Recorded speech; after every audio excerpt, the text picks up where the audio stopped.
नमस्कार, आप मुझे देख रहे हैं MNS न्यूज लाइव पर। खबरों की शुरुआत करें इससे पहले एक नजर आज की हेडलाइंस पर।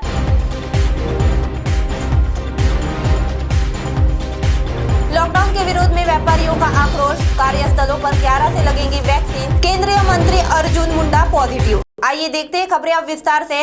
लॉकडाउन के विरोध में व्यापारियों का आक्रोश। राज्य में कोविड-19 की चेन तोड़ने के लिए उद्धव सरकार की ओर से लगाए गए मिनी लॉकडाउन से व्यापारी वर्ग खासा आक्रोशित है। पूरे महाराष्ट्र में अलग अलग जगहों पर व्यापारी सड़कों पर उतरकर राज्य सरकार द्वारा लागू किए गए वीकेंड लॉकडाउन और कड़े प्रतिबंधों का विरोध कर रहे हैं। छोटे व्यापारियों ने सवाल उठाया है कि क्या कोरोना संक्रमण सिर्फ व्यापारियों की वजह से ही फैल रहा है। सड़कों पर लोगों की आवाजाही, फिल्मों की शूटिंग, कारपोरेट ऑफिस, उद्योग धंधे, निजी व सरकारी परिवहन से लेकर तमाम चीजों को सख्ती से दूर रखा गया है। व्यापारियों का इसे लेकर भी रोष है कि बाजारों में, दुकानों पर भले ही ताला लगा दिए गए हैं, लेकिन सरकार सड़कों पर भीड़ पर काबू पाने में नाकाम रही है। व्यापारियों ने मांग की है कि कड़े प्रतिबंधों के नाम पर राज्य में लॉकडाउन जैसी स्थिति है। दुकानें जबरन बंद करवाई जा रही है, जबकि आम जनता बड़े आराम से घूम रही है।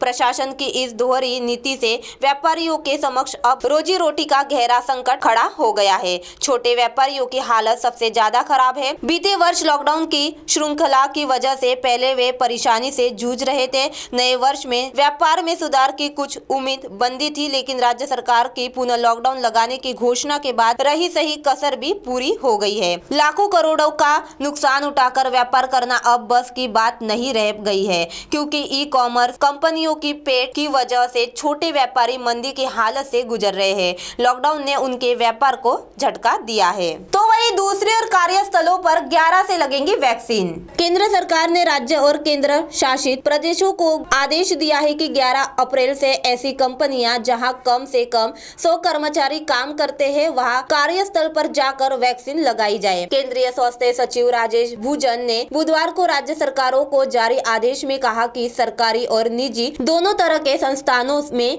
45 साल की आयु से ऊपर वाले कर्मचारियों को वैक्सीन लगवाई जाएंगी। आदेश में किसी भी निजी या सार्वजनिक संगठन में 100 पात्र और इच्छुक लाभार्थी होने की स्थिति में कार्यस्थल को कोविड वैक्सीनेशन सेंटर बनाकर वैक्सीनेशन करने को कहा गया है। राज्य को इस मुहिम में सहयोग देने के लिए अपील की गई है। तो वही तीसरी और केंद्रीय मंत्री अर्जुन मुंडा पॉजिटिव। केंद्रीय मंत्री अर्जुन मुंडा कोरोना वायरस से संक्रमित पाए गए हैं। उन्होंने बुधवार को ट्वीट कर कहा, पिछले कुछ दिनों से मैं लगातार बंगाल और असम में विधानसभा चुनाव प्रचार में व्यस्त रहा। कल ही बंगाल से दिल्ली लौटा हूँ। अस्वस्थ महसूस करने के कारण मैंने कोविड-19 जांच कराई, रिपोर्ट पॉजिटिव आई है।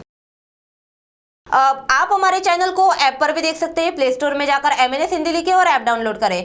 साथ ही साथ आप हमारे फेसबुक पेज को भी लाइक कर सकते हैं और उन पर भी खबरें देख सकते हैं। लिंक ट्विटर, हाइक, इंस्टाग्राम पर भी आप हमारी खबरें देख सकते हैं। आप हमारे चैनल को यूट्यूब पर भी देख सकते हैं और इस यूट्यूब पर सब्सक्राइब करना ना भूले। अब फिलहाल वक्त आ चला है एक ब्रेक का। ब्रेक से लौटने के बाद देखते हैं देश और दुनिया की तमाम कुछ खास खबर। धन्यवाद।